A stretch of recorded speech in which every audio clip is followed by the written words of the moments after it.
अब जैसे रजगुण ब्रह्मा जी की भक्ति की थी हिरण्यकशिपु ने, राक्षस कहलाया, अपने पुत्र का शत्रु बन गया और कुत्ते वाली मौत मारा गया। ऐसे ही तमगुण शिव की पूजा की थी रावण ने, राक्षस कहलाया, ऐसा जुल्म कर दिया, दूषित कर्म, अपनी ही माता को उठा ले गया। यानी भगवान शिव की पूजा करता था।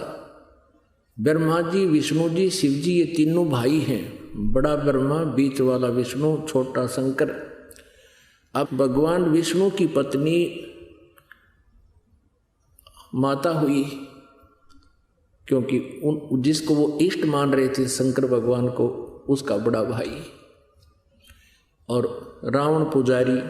ऐसे ही इस तमगुण शिव की पूजा की थी भस्मागिरी ने।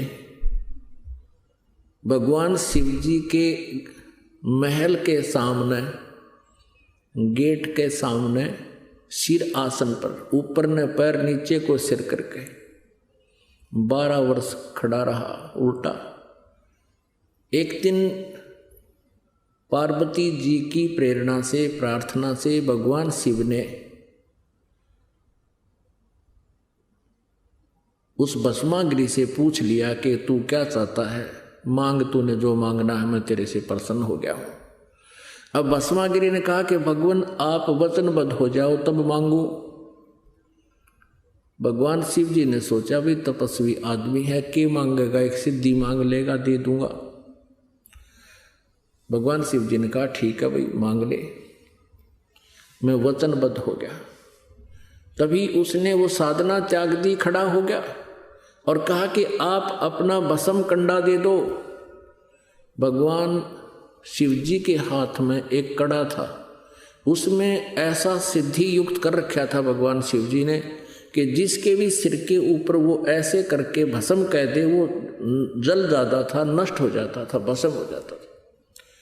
इस बात का ज्ञान था भस्मागिरी ने। और भस्मागिरी किस लिए उपासना कर रहा था कि भस्म कंडा लेकर शिव जी से, और शिव जी को मारूंगा, भस्म कर दूंगा और पार्वती को अपनी पत्नी बनाऊंगा। अपने आत्माओं विचार करना इन बातों पे।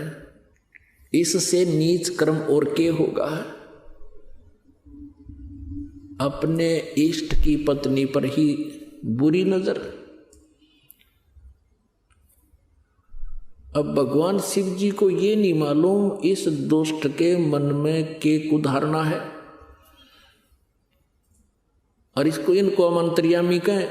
ब्रह्मा विष्णु में इसको अमंत्रियामी कहा करते, इसे होया कर अंतर्यामी। और फिर इनको अविनाशी कहते थे।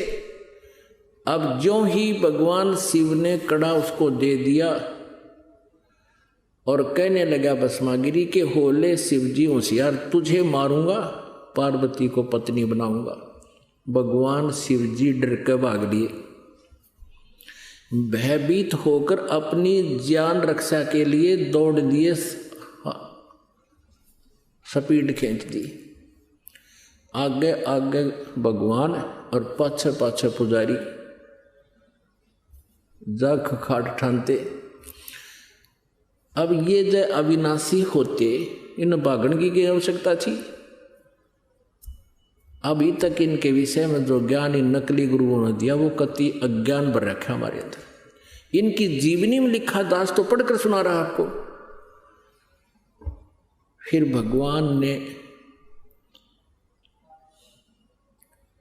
पार्वती रूप बनाया, भस्मागिरी के सामने खड़े हो गए। भस्मागिरी से बोले कि रुक जाओ, अब शिव जी तो तेरे पास आएगा नहीं, उसको तो इतना भय है कि जब तक तेरे पास खड़ा है वो निकट नहीं आएगा। अब भस्मागिरी का तो उद्देश्य यही था कि पार्वती मिले मुझे। आगे आपको इस कथा का पता ही है कि भगवान ने फिर उसको गंडहत नाच नचा के और उसी कड़े से उसका हाथ ऊपर ले आकर के ऐसे नाच इस हाथ को ऊपर कर, इसको नीचे कर। जब वो कड़े वाला हाथ उसके ही सिर पर पहुंच गया तब कह दिया भस्म। वो भस्मा गिरी मर गया। उसके बाद वो भस्मा असुर कहलाया। भस्मा गिरी से ये गिरी, पुरी, नाथ, नागा, सन्यासी ये सारे शिव जी के पुजारी हैं, तमगुण शिव के पुजारी हैं। तो भस्मा गिरी से वो भस्मासुर कहलाया, कुत्ते वाली मौत मरा। तो इस प्रकार कहा है तीनों गुणों के उपासक राक्षस स्वभाव को धारण किए मनुष्यों में नीच दूषित कर्म करने वाले मूर्ख है।